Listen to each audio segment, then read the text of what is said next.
শহীদ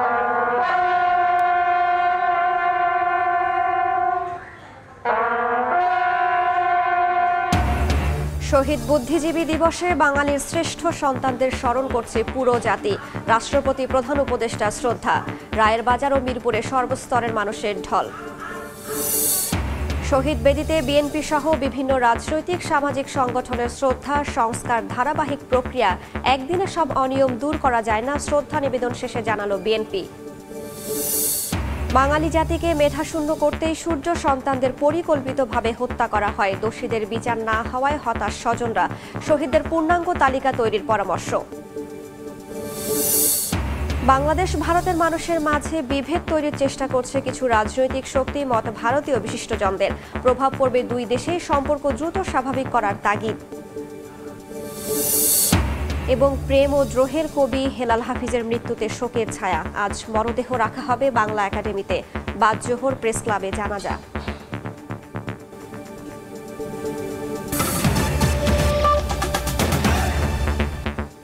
সময় সংবাদের সঙ্গে আছি আমি রাইসা জান্নাত। শহীদ বুদ্ধিজীবী দিবস উপলক্ষে মিরপুর শহীদ বুদ্ধিজীবী স্মৃতিসৌধে পুষ্পস্তবক অর্পণ করেছেন রাষ্ট্রপতি মোহাম্মদ শাহাবুদ্দিন ও প্রধান উপদেষ্টা ডক্টর মোহাম্মদ ইউনূস। এ সময় উপস্থিত ছিলেন অন্তর্বর্তী সরকারের উপদেষ্টাগণ, ছাত্র প্রতিনিধি এবং সরকারি ও বেসরকারি কর্মকর্তারা। পরে আইন উপদেষ্টা বলেন, ৭১-এর মুক্তিযুদ্ধ এবং শহীদ বুদ্ধিজীবীদের চেতনার ধারাবাহিকতা ২৪-এর গণ অভ্যুত্থান।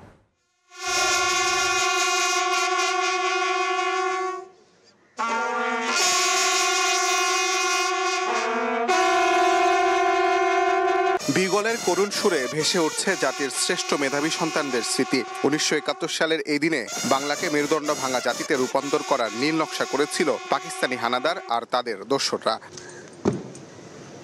ভোরের আলো ফোটার পরপরই শহীদ বুদ্ধিজীবীদের প্রতি শ্রদ্ধা জানাতে মিরপুর শহীদ বুদ্ধিজীবী স্মৃতিসৌধে পুষ্পস্তবক অর্পণ করেন রাষ্ট্রপতি মোহাম্মদ শাহাবুদ্দিন। এরপরেই প্রধান উপদেষ্টা ডক্টর মোহাম্মদ ইউনূস শহীদ বুদ্ধিজীবীদের প্রতি শ্রদ্ধা নিবেদন করেন। তারা জাতির শ্রেষ্ঠ সন্তানদের স্মৃতির প্রতি গভীর শ্রদ্ধার অংশ হিসেবে সেখানে নীরবে কিছুক্ষণ দাঁড়িয়ে থাকেন। এ সময় উপস্থিত ছিলেন অন্তর্বর্তী সরকারের উপদেষ্টারা, বৈষম্য বিরোধী ছাত্র আন্দোলনের প্রতিনিধি, সামরিক ও বেসামরিক কর্মকর্তারাও রাষ্ট্রের পক্ষ থেকে এই শ্রদ্ধায় অংশ নেন। পরে আইন ও প্রবাসী কল্যাণ উপদেষ্টা আসিফ নজরুল সাংবাদিকদের বলেন, ৭১-এর মুক্তিযুদ্ধ এবং শহীদ বুদ্ধিজীবীদের চেতনার ধারাবাহিকতায় ২৪-এর গণ অভ্যুত্থান সংঘটিত হয়েছে। ৭১-এর মুক্তিযুদ্ধ, আমাদের শহীদ বুদ্ধিজীবীরা আছেন, মুক্তিযোদ্ধারা আছেন, ওনারা যে স্বপ্ন, যে প্রত্যয় এবং যে ভালোবাসা, দেশের প্রতি ভালোবাসা নিয়ে যে সংগ্রামে ঝাঁপিয়ে পড়েছিলেন, সেটারই কন্টিনিউয়েশন ছিল আমাদের জুলাই গণ অভ্যুত্থান। বহু শহীদ বুদ্ধিজীবীর আত্মত্যাগের পর আমরা স্বপ্নের বাংলাদেশ গড়তে ব্যর্থ হয়েছিলাম, একদলীয় মানসিকতার জন্য, একটা দলের ব্যর্থতার জন্য। আজকে কোনোভাবেই যেন সেই ব্যর্থতার পুনরাবৃত্তি না হয়। আমাদের তরুণদের আত্মত্যাগের বিনিময়ে রাষ্ট্র গড়ার যে দ্বিতীয় সুযোগ আমরা পেয়েছি, সেই সুযোগ যেন আমরা কোনোভাবেই নস্যাৎ না করি, সেই সুযোগ যেন আমরা কোনোভাবেই নষ্ট না করি। শহীদ বুদ্ধিজীবীদের স্বপ্ন এবং আদর্শকে সম্পূর্ণভাবে ধারণ করে অন্তর্বর্তী সরকার কাজ করে যাচ্ছে বলে জানান প্রধান উপদেষ্টার প্রেস সচিব। এই পুরো জুলাই গণ আন্দোলন, যে গণ অভ্যুত্থানের যারা ছিলেন, তারা পুরো শহীদ বুদ্ধিজীবীদের ড্রিম, তাদের আইডিয়ালস, তাদের যে দেশ গড়ার যে স্বপ্ন, আমরা পুরোপুরি এটা ধারণ করি এবং সেই লক্ষ্যে আমরা এগিয়ে যাচ্ছি। রাষ্ট্রের সর্বোচ্চ পর্যায়ে শ্রদ্ধা নিবেদনের পরপরই সবার জন্য উন্মুক্ত করে দেওয়া হয় শহীদ বুদ্ধিজীবী স্মৃতিসৌধ। ঢল নামে নানা শ্রেণী পেশার মানুষের। দরজায় ঠক ঠক শব্দ পড়ার পর বাংলার যে মেধাবী সন্তানরা সেদিন ঘর থেকে বেরিয়েছিলেন, তারা আর কখনো ঘরে ফেরেননি। তবে তাদের সাহস, মেধা আর স্বাধীনতার আকাঙ্ক্ষা এখনও পুরো জাতিকে পথ দেখিয়ে যাচ্ছে। প্রতি বছর বিষাদের চিহ্ন নিয়ে ঘুরে ফিরে আসে ১৪ ডিসেম্বর। মুক্তির মন্দির ও সোপানো তলে যাদের প্রাণ বলিদান গেছে, অশ্রু জলে তাদের স্মৃতি লেখা থাকবে বাংলার মানুষের মনে। মিরপুরের শহীদ বুদ্ধিজীবী স্মৃতিসৌধ থেকে তাজওয়ার মাহমুদ, সময় সংবাদ। শহীদ বুদ্ধিজীবী দিবস উপলক্ষে রায়ের বাজার বধ্যভূমিতে জাতির শ্রেষ্ঠ সন্তানদের প্রতি ফুলেল শ্রদ্ধা জানাতে আসছেন সর্বস্তরের মানুষ। এই মুহূর্তে সেখানে আছেন শাকির আহমেদ ও ফারজানা আলম লীনা। সরাসরি চলে যাচ্ছি তাদের কাছে।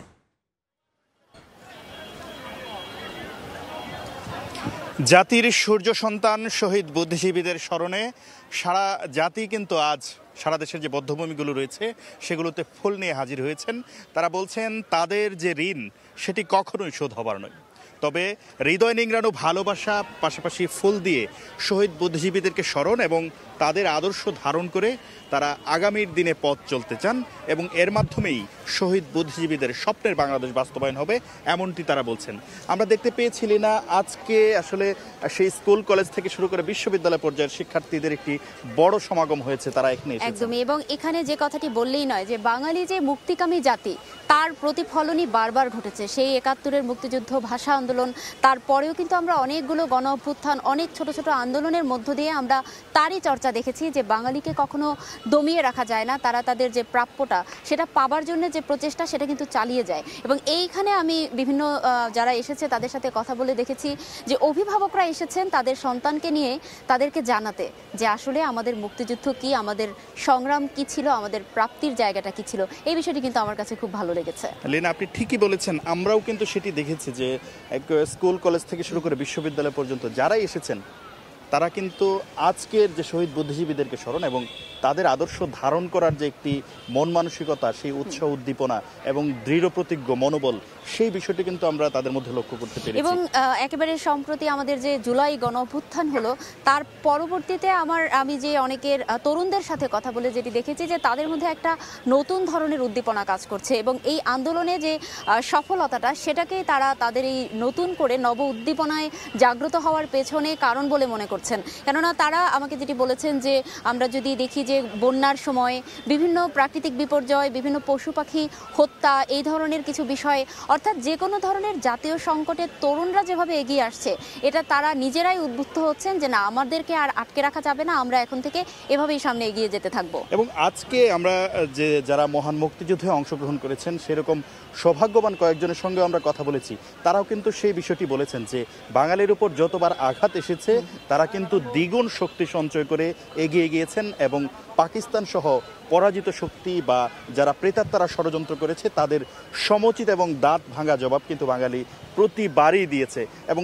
২৪-এর গণ অভ্যুত্থানের কথাও কিন্তু বীর মুক্তিযোদ্ধারা বলছেন যে তাদের প্রেরণায় উজ্জীবিত হয়েই আসলে আজকের যে অভ্যুত্থান। পাশাপাশি আমরা দেখতে পেয়েছি এখানে কিন্তু এই হত্যাকাণ্ডের সঙ্গে যারা সম্পৃক্ত তাদের বিচার নিয়েও কিন্তু কথা উঠেছে। একদম, এবং এই বিচারের ব্যাপারটিও তারা কিন্তু এখন আগের থেকে আরো বেশি সোচ্চার হচ্ছেন যে আমরা আর চাই না এই বিচার আরো বেশি সময় লাগুক, আরো বেশি এটাকে টেনে নিয়ে যাওয়া হোক, দ্রুত বিচার হোক এবং দ্রুত এই যে বুদ্ধিজীবী যারা তাদের যে তালিকাটা সেটাও যেন খুব দ্রুতই নিষ্পত্তি করা হয়, তালিকাটা নির্ধারণ করা হয় এবং সেই অনুযায়ী তাদেরকে তাদের প্রাপ্য সম্মান দেওয়া হয়। এই বিষয়টিতেও কিন্তু তারা এখন বেশ সোচ্চার।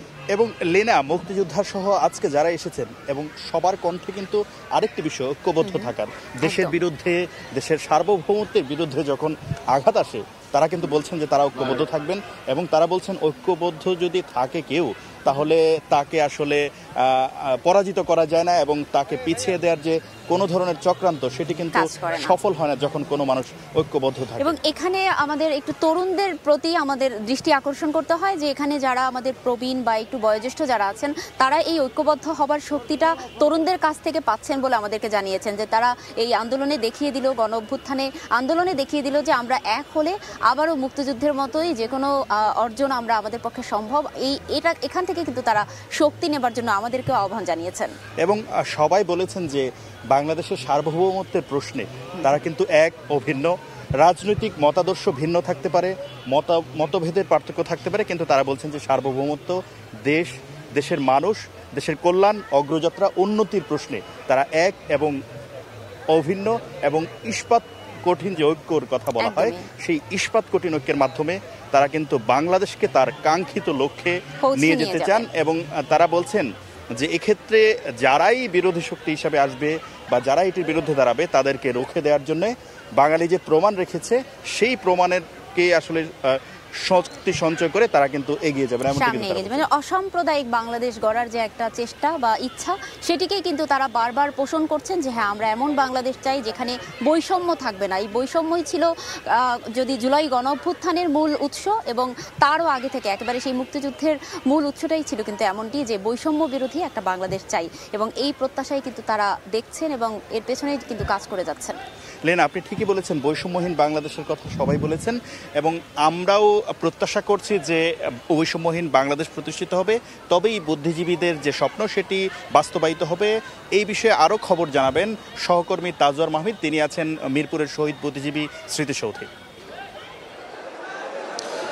ভোরের আলো ফোটার পরপরই প্রথমেই রাষ্ট্রপতি এখানে মিরপুরের শহীদ বুদ্ধিজীবী স্মৃতিসৌধে পুষ্পস্তবক অর্পণ করে শহীদ বুদ্ধিজীবীদের প্রতি শ্রদ্ধা নিবেদন করেন। এরপর ডক্টর মোহাম্মদ ইউনূস প্রধান উপদেষ্টা, তিনিও কিন্তু এখানে শ্রদ্ধা নিবেদন করেন এবং সে সময় উপস্থিত ছিলেন উপদেষ্টা মণ্ডলীর সদস্যরা এবং পাশাপাশি যারা সরকারি এবং সরকারি ঊর্ধ্বতন কর্মকর্তারা, ছাত্র প্রতিনিধিরাও এখানে উপস্থিত ছিলেন। এবং এই সকাল 7:15টায় এই প্রধান উপদেষ্টা পুষ্পস্তবক অর্পণের পরপরই তার এই বুদ্ধিজীবী স্মৃতিসৌধ ত্যাগ করার পরপরই সর্বসাধারণের জন্য উন্মুক্ত করে দেওয়া হয়। এবং গত 3 ঘন্টা ধরে আমরা দেখছি যে বিভিন্ন শ্রেণী পেশার মানুষের ঢল এই শহীদ বুদ্ধিজীবী স্মৃতিসৌধে মিরপুরে নেমেছে এবং স্কুল কলেজের শিক্ষার্থীরা আসছেন, বিশ্ববিদ্যালয়ের কর্তৃপক্ষ শিক্ষার্থীরা আসছেন এবং এখানে 71 সালের 14 ডিসেম্বরকে কেন্দ্র করে যেই বুদ্ধিজীবী নিধন করা হয়েছিল পাকিস্তানি হানাদার বাহিনী এবং তাদের দোসররা মিলে, সেই বুদ্ধিজীবীদের প্রতি শ্রদ্ধা নিবেদন করছেন। আমরা দেখেছি যে অনেক রাজনৈতিক দল এখানে এসেছে, বিএনপির মহাসচিব মির্জা ফখরুল ইসলাম এখানে এসেছিলেন, কমিউনিস্ট পার্টি এখন ফুল দিচ্ছেন, এছাড়াও গণফোরামের পক্ষ থেকে এসেছিল সদস্যরা, জাসদের একাংশের সদস্যরা এসেছিল। সব মিলিয়ে রাজনৈতিক দলের নেতাকর্মীদেরও কিন্তু এখানে ব্যাপক ঢল নেমেছে। এর পাশাপাশি শিক্ষক, শিক্ষার্থী, সব ধরনের মানুষের এখানে ঢল নেমেছে। আমরা দেখতে পাচ্ছি যে জাতীয় নাগরিক কমিটির পক্ষ থেকেও একটি ব্যানার আমরা দেখতে পাচ্ছি, এবং অর্থাৎ জাতীয় নাগরিক কমিটি যেটি আসলে নতুন রাজনৈতিক বন্দোবস্তের প্রতিশ্রুতি দিয়ে সেখানে তারা রাজনীতির খাতায় নাম লেখাতে যাচ্ছেন বলে ধারণা করছি আমরা। তারাও কিন্তু এখানে শহীদ বুদ্ধিজীবী স্মৃতিসৌধে এসেছেন শ্রদ্ধা নিবেদন করতে। অর্থাৎ সব মিলিয়ে আসলে শহীদ বুদ্ধিজীবী যারা আজ থেকে 53 বছর আগে পাকিস্তানি হানাদার বাহিনী এবং তাদের দোসরদের হাতে নিহত হয়েছিলেন, তাদের স্মৃতিকে সবাই ধারণ করে বাংলাদেশের আগামী দিনের পাথেয় হিসেবে নিতে চান, এমনই কিন্তু আমরা বার্তা পাচ্ছি। এ বিষয়ে আরও জানাতে আমাদের ফেনীতে সহকর্মী আছেন আত্মীয় আর সজল, তার কাছে যেতে চাই। সজল, 1971 সালে যখন পরাজিত শক্তি দেখেছে যে এদেশ তারা আর ধরে রাখতে পারবে না, মুক্ত করে দিতে হবে, ঠিক তার পূর্ব মুহূর্তেই কিন্তু তারা যে হত্যাযজ্ঞ চালিয়েছিল বুদ্ধিজীবীদের উপরে, যাতে করে বাংলাদেশ মাথা উঁচু করে না দাঁড়াতে পারে, তারই অংশ হিসেবে আমরা দেখেছি ফেনীর অনেক বুদ্ধিজীবী সন্ধান এখনও পাওয়া যায়নি। আমাদের সেলিনা পারভিন রয়েছে জহির রায়হানের মতো বুদ্ধিজীবী যাদেরকে হত্যা করা হয়েছিল নির্মমভাবে। আর আপনাকে যদি বলি এই হত্যাযজ্ঞ কতটা নির্মম ছিল 1971 সালে, 1972 সালের যে 7 ফেব্রুয়ারি দৈনিক আজাদী পত্রিকায় একটি রিপোর্ট প্রকাশিত হয়েছিল, সেই রিপোর্টে কিন্তু প্রকাশিত হয়েছিল ফেনী সরকারি কলেজের যে বধ্যভূমি রয়েছে যেখানে আমরা রয়েছি, এখানে কিন্তু 3000 নরকঙ্কাল উদ্ধার হয়েছিল তখন। এ দ্বারা বুঝতে পারছেন যে এই অঞ্চলে কি পরিমাণ হত্যাযজ্ঞ চালিয়েছিল সেই পাক হানাদার বাহিনী এবং সেই নির্মমতার শিকার হয়েছিল। আমরা ইতিহাস থেকে যেটা জানতে পেরেছি বা প্রত্যক্ষদর্শী মুক্তিযোদ্ধা বা যারা সমসাময়িক রয়েছেন তারা যেটা বলছেন, ফেনী সরকারি কলেজের যে একটি গোল পোস্ট রয়েছে, সেই গোল পোস্টে কিন্তু দেশের বা ফেনী সহ পার্শ্ববর্তী এলাকার বিভিন্ন জায়গা থেকে মুক্তিযোদ্ধা বা সাধারণ মানুষদেরকে, মুক্তিকামী মানুষদেরকে ধরে এনে তাদেরকে প্রকাশ্যে ঝুলিয়ে পিটিয়ে নির্মমভাবে হত্যা করা হয়েছিল। সেই হত্যা করে কিন্তু তাদেরকে ফেনী সরকারি কলেজের পিছনে যে একটি সেফটি ট্যাঙ্ক রয়েছে, সেই সেফটি ট্যাঙ্কে তাদেরকে কিন্তু চাপা দেওয়া হয়েছিল। এবং তারই ধারাবাহিকতায় দৈনিক আজাদিতে 1972 সালের 7 ফেব্রুয়ারি প্রকাশিত হয়েছিল, এখান থেকে 3000 নরকঙ্কাল উদ্ধার হয়েছে। এবং এই তাদের স্মরণে কিন্তু আজ আমরা দেখেছি জেলা প্রশাসন নানা উদ্যোগ নিয়েছেন। এখানে কিন্তু জেলা প্রশাসন, পুলিশ প্রশাসন থেকে শুরু করে বিভিন্ন শ্রেণীর বা বিভিন্ন পেশার মানুষেরা এখানে এসে শ্রদ্ধা নিবেদন করছে। এবং এই ধারাবাহিকতা আজকে এই দিনটিকে যথাযোগ্য মর্যাদা পালন করতে জেলা প্রশাসন উদ্যোগে বিভিন্ন ধরনের কর্মসূচি পালন করা হচ্ছে। আমরা এখন এ বিষয়ে জানতে চলে যাব ব্রাহ্মণবাড়িয়া রয়েছেন আমাদের আরেক সহকর্মী উজ্জ্বল চক্রবর্তীর কাছে। বিনম্র শ্রদ্ধার ভালোবাসার মধ্য দিয়ে ব্রাহ্মণবাড়িয়ায় সর্বস্তরে মানুষ শহীদ বুদ্ধিজীবী দিবস পালন করছে। আপনাকে জানিয়ে রেখে 1971 সালের 14 ডিসেম্বর বিজয়ের ঠিক আগ মুহূর্তে সারা দেশের 1070 জন বুদ্ধিজীবীকে ধরে নিয়ে কিন্তু হত্যা করা হয়েছিল। বিশেষ করে সাংবাদিক, আইনজীবী থেকে শুরু করে অধ্যাপক যারা বুদ্ধিজীবী ছিল তাদেরকে প্রত্যেককেই ধরে নিয়ে কিন্তু পাক হানাদার বাহিনী বর্বর আলবদর এবং আলসামসের সদস্যরা কিন্তু তারা কিন্তু ধরে নিয়ে তাদেরকে হত্যা করেছিল। উদ্দেশ্য ছিল বাংলাদেশকে মেধাহীন জাতি হিসেবে প্রতিষ্ঠা করার জন্য। কিন্তু কিন্তু ব্রাহ্মণবাড়িয়া কিন্তু একইভাবে ব্রাহ্মণবাড়িয়া জেলখানা থেকে ধরে নিয়ে শহীদ লুৎফর রহমান এবং আকবর হোসেন বকুল মিয়া সহ প্রায় 14 জন বুদ্ধিজীবীকে ঠিক সৌদ হিরণময়ের পাশেই যে কুরুলিয়া খাল সেই খালের মধ্যে কিন্তু হত্যা করা হয়েছিল। পরে এই সৌদ হিরণময় কিন্তু এখানে কিন্তু শহীদ বুদ্ধিজীবীদেরকে এখানে দাফন করা হয়। এরপর থেকে কিন্তু সৌদ হিরণময় এখানে কিন্তু শ্রদ্ধা নিবেদন করে আসছে ব্রাহ্মণবাড়িয়া সর্বস্তরের মানুষ। আজ কিন্তু সকালে প্রথমে কিন্তু শহীদ বুদ্ধিজীবীর স্মৃতিসৌধে শ্রদ্ধা নিবেদন করছে ব্রাহ্মণবাড়িয়া জেলা প্রশাসক মোহাম্মদ দিদারুল আলম। পরে পুলিশের পক্ষ থেকে পুলিশ সুপার জাভেদুর রহমান সহ সর্বস্তরের মানুষের পক্ষ থেকে কিন্তু শহীদ বেদিতে পুষ্পস্তবক অর্পণ করা হচ্ছে। এর মধ্য দিয়ে কিন্তু আজকে দিবসটি যথাযথভাবে পালন করা হয়েছে হবে বলে আমাদেরকে জেলা প্রশাসনের পক্ষ থেকে জানানো হয়েছে। তো এইটুকু ছিল আমার কাছে ব্রাহ্মণবাড়িয়া থেকে শহীদ বুদ্ধিজীবী দিবসের যে শ্রদ্ধা নিবেদনের শেষ পর্ব। রাজধানী ও রাজধানীর বাইরের বিভিন্ন জেলা থেকে শহীদ বুদ্ধিজীবী দিবসের খবর জানাচ্ছিলেন আমাদের সহকর্মীরা। সময় সংবাদ আরও থাকছে। আশুগঞ্জে মেঘনা তীরের জেটি ঘাটের কারণে ঝুঁকিতে 2 বিদ্যুৎ কেন্দ্র পাওয়ার প্ল্যান্টের পাশ দিয়ে ভারী মালামাল নিয়ে যাতায়াত করছে শত শত ট্রাক, অপসারণের দাবি।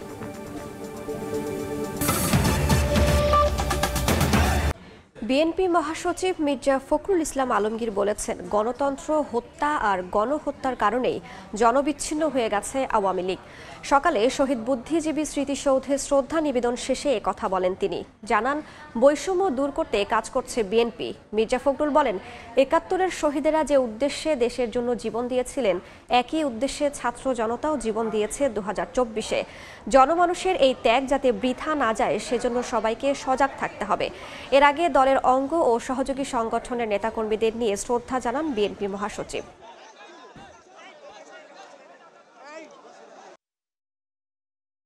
যারা গণতন্ত্রকে হত্যা করেছে, যারা মানুষকে হত্যা করেছে, গণতান্ত্রিকামী স্বাধীনতা মানুষদেরকে যারা স্বাধীনতায় বিক্রি করে দিয়েছে, তারা অবশ্যই জনগণ থেকে বিচ্ছিন্ন হয়ে গেছে।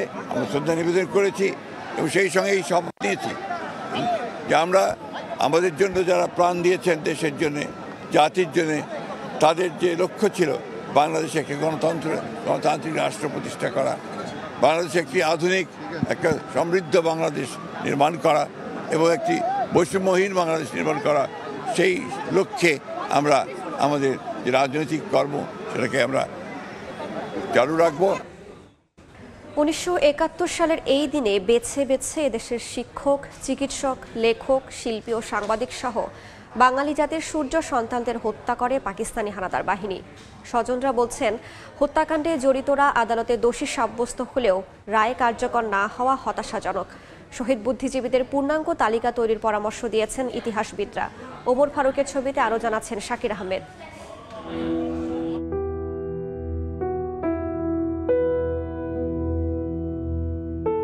নিষ্পলক তাকিয়ে ছবিতে প্রতিনিয়ত বাবাকে খুঁজে ফেরেন শহীদ মনির চৌধুরীর সন্তান আসিফ মনির। আলমারিতে আছে বাবার লেখা বই, হাতের পাশেই ব্যবহৃত টেলিভিশন সহ অনেক কিছুই, শুধু বাবা নেই। তাই এখনো তাকে তাড়িয়ে বেড়ায় বাবার অসংখ্য স্মৃতি।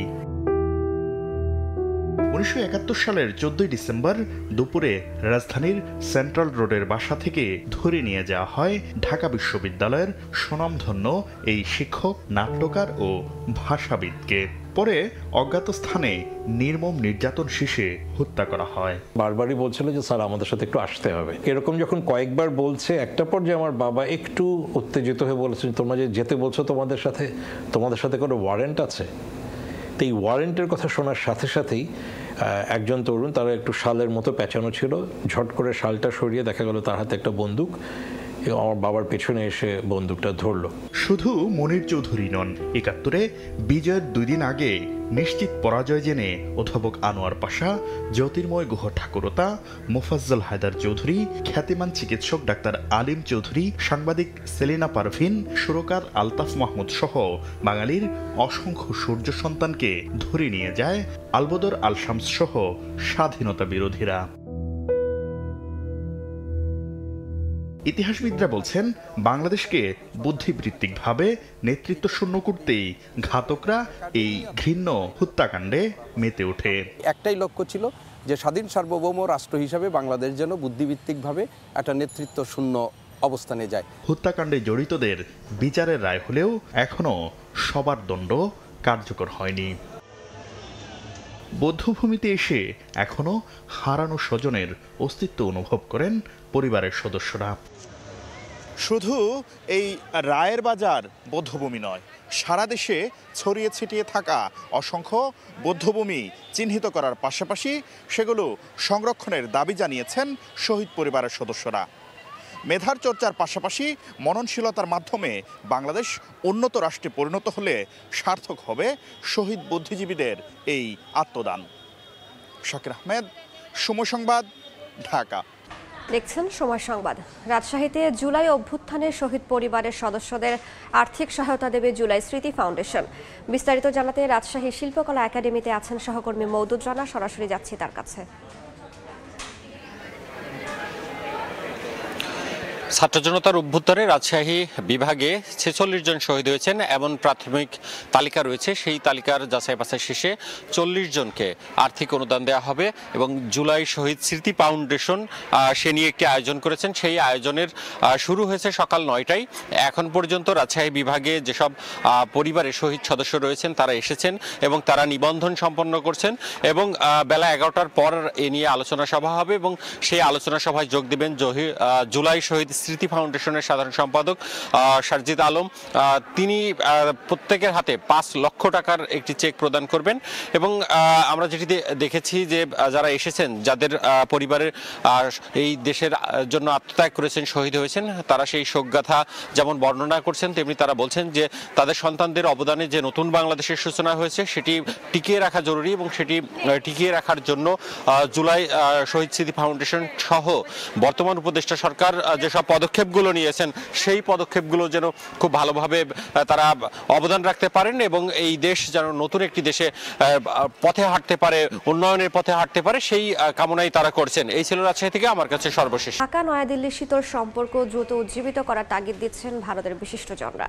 তাদের অভিযোগ, কিছু অতি উৎসাহী রাজনৈতিক শক্তি সামাজিক মাধ্যম ব্যবহার করে দুই দেশের সাধারণ মানুষের মাঝে বিভেদ তৈরির চেষ্টা করছে। রাজনৈতিক দৃষ্টিতে নয়, বরং দুদেশের জনগণের সঙ্গে সম্পর্ক উন্নয়নে জোর দেওয়ার দাবিও জানাচ্ছেন ভারতীয়রা। বিশ্বজিৎ দাসের ক্যামেরায় বিস্তারিত জানাচ্ছেন সুব্রত আচার্য। এরপর থেকে ভারত বাংলাদেশিদের জন্য সব ধরনের ভিসা বন্ধ রেখেছে। এতে প্রায় ঝিমিয়ে পড়েছে ভারতের বাংলাদেশি পর্যটক নির্ভর ব্যবসা বাণিজ্য। আগের তুলনায় কমছে আমদানি রপ্তানিও। সোশ্যাল মিডিয়া থেকে শুরু করে রাস্তাঘাট বা টেলিভিশন চ্যানেলে বাংলাদেশের সরকারকে, বাংলাদেশের মানুষকে আমাদের কথা বলতে হবে, বাংলাদেশের মানুষরা আমাদের কথা বলবে। এটা আমাদের কাছে একদম কাম্য নয়। দুদেশের সাধারণ মানুষ কখনোই চায় না এই মনোমালিন্য থাকুক বা বিভেদ থাকুক। ভারতের বিশিষ্টজনরা মনে করেন এই অবস্থা চলতে থাকলে দীর্ঘমেয়াদে দুই দেশের সাধারণ মানুষ ক্ষতিগ্রস্ত হবেন। প্রতিবেশী দুই দেশের সম্পর্ক উন্নয়নে তাগিদও তাদের। বড় ব্যবসায়ীরা কিন্তু 1 বছর, 1.5 বছর, 2 বছর ধরে ধাক্কাটা সামাল দিতে পারে, কিন্তু ছোট ব্যবসায়ী যারা আছে, ক্ষুদ্র ব্যবসায়ী, তারা কিন্তু 3-4 মাস কিন্তু বিপদে পড়লে তাদের কিন্তু এক্সিস্টেন্স, অর্থাৎ টিকে থাকাটা হচ্ছে একটা বড় জিজ্ঞাসার চিহ্নের সামনে চলে আসে। এদের কথা মাথায় রেখে দ্রুততার সঙ্গে এটাকে নিষ্পত্তি করা উচিত। শুধু তাই নয়, বাংলাদেশি রোগী বয়কট প্রসঙ্গেও ভারতের চিকিৎসকরা বলছেন এমন দাবি চিকিৎসা শাস্ত্র এবং মানবিকতা পরিপন্থী। বিভিন্ন মিডিয়াকে যে এইটা নিয়ে এমনভাবে হাতড়ানো যে মানুষকে একেবারে উত্তেজিত করার, এবং আবার বলছি উত্তেজনা থামানো প্রয়োজন। ভারতবর্ষের চিকিৎসকরা পরিষ্কার বলে দিয়েছে চিকিৎসা করবে। ভারত বাংলাদেশের মাঝে প্রতিদিন 5 থেকে 6,000 পর্যটক যাতায়াত করেন। সেই সংখ্যা এখন নেমে এসেছে শতকের ঘরে। ভারতের পর্যটন খাত থেকে আসা রাজস্বের দ্বিতীয় সর্বোচ্চ যোগানদাতা বাংলাদেশি পর্যটক, আর সেখানেই ধাক্কা পড়েছে ভারতের। সুব্রত আচার্য, সময় সংবাদ, ভারত। এ পর্যায়ে শীর্ষ সংবাদগুলো জানিয়ে দিচ্ছি আরেকবার।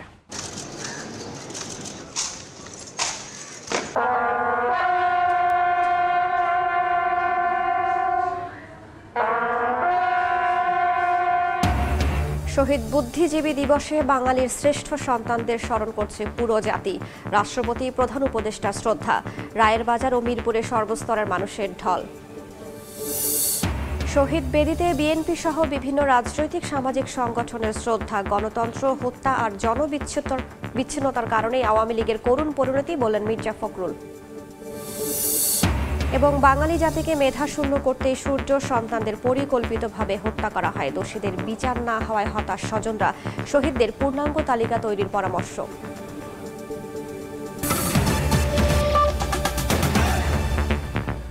এই ছিল সময় সংবাদের, সঙ্গেই থাকুন সময়ের।